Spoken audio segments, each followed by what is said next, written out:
বকেয়া ডিএ নিয়ে গুরুত্বপূর্ণ আপডেট এবং খবর চলেছে। খবরের শিরোনামে আপনারা দেখতে পাচ্ছেন বকেয়া ডিএতে বড় কাটছাড়, সকলে পাবে না টাকা। রাজ্য সরকারি কর্মচারীদের জন্য বড় আপডেট নবান্নের।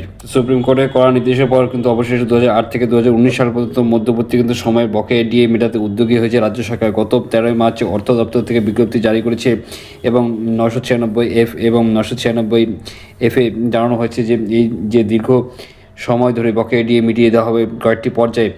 সে প্রথমে পর্যায়ে 2016 সালের জানুয়ারি মাস থেকে এবং পর পর্যায়ে এবং 2016 থেকে 2000 জানুয়ারি, অর্থাৎ 2016 জানুয়ারি মাস থেকে শুরু হবে এবং 2019 ডিসেম্বর পর্যন্ত বকেয়া ডিএ কিন্তু আপনাদের কিস্তিতে মিটিয়ে হবে। একটি মার্চ মাসে দেওয়া হবে এবং একটি সেপ্টেম্বর মাসে আপনাদের কিস্তি কিন্তু দেওয়া হবে।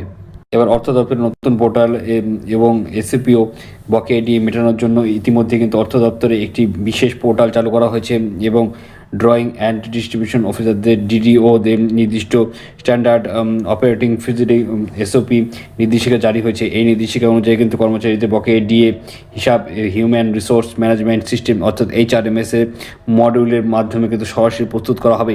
টাকা পাওয়া নিয়ে নবান্নের সূত্রে নির্দেশ অনুযায়ী কিন্তু বকেয়া ডিএ দু কিস্তিতে মিটিয়ে দেওয়া হবে। প্রথমটি 2026 সালের মার্চ মাসে এবং পরেরটি দ্বিতীয়টি কিন্তু দেওয়া হবে, সেটা হলো 2026 সালে সেপ্টেম্বর মাসে কিন্তু দিয়ে দেওয়া হবে।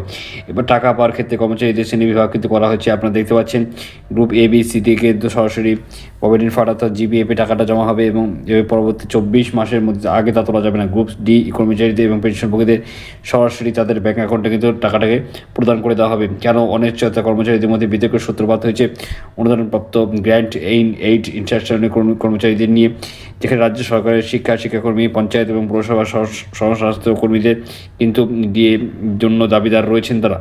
মুখ্যমন্ত্রী মমতা বন্দ্যোপাধ্যায় 15 মার্চে কিন্তু সোশ্যাল মিডিয়ায় পোস্টে তারা কিন্তু বকেয়া ডিএ যে উল্লেখ করেছিলেন তা কিন্তু বর্তমান পোর্টালে শুধুমাত্র সরাসরি রাজ্য সরকারি কর্মচারীদের তথ্য আপলোড করা যাচ্ছে বলে অভিযোগ উঠেছে।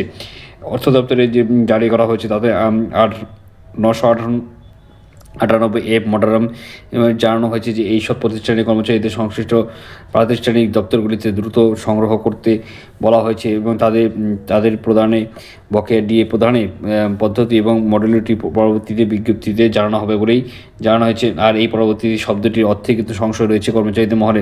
সিপিএম অনুমোদিত কোঅর্ডিনেশন কমিটি ইতিমধ্যেই কিন্তু এমপ্লয়িজের সাধারণ সম্পাদকও কিন্তু জানিয়েছে বিষয়টি। মলয় মুখোপাধ্যায় কিন্তু অভিযোগ করেছেন যে গ্র্যান্ট ইন এইড কর্মচারীদের এখনই বকেয়া ডিএ না দেওয়া অত্যন্ত সেরা বিষয়টি কিন্তু দুর্ভাগ্যজনক বিষয়। নবান্ন সূত্রের খবর অবশ্য আরও জানানো হয়েছে যে রাজকোষে আর্থিক চাপের কারণে কিন্তু মাথায় রেখে ধাপে ধাপে সকলের ডিএ কিন্তু দিয়ে দেওয়া হবে এবং 31 মার্চের মধ্যে কিন্তু প্রথম কিস্তির টাকা সরকারি কর্মচারীর ব্যাঙ্ক অ্যাকাউন্টে কিন্তু পাঠানোর লক্ষ্যমাত্রা থাকলেও কিন্তু শিক্ষা ও স্বশাসিত সংস্থার কর্মীদের নির্বাচন আগে এই টাকা পাবেন কি না তা নিয়ে কিন্তু ধোঁয়াশা থেকেই যাচ্ছে।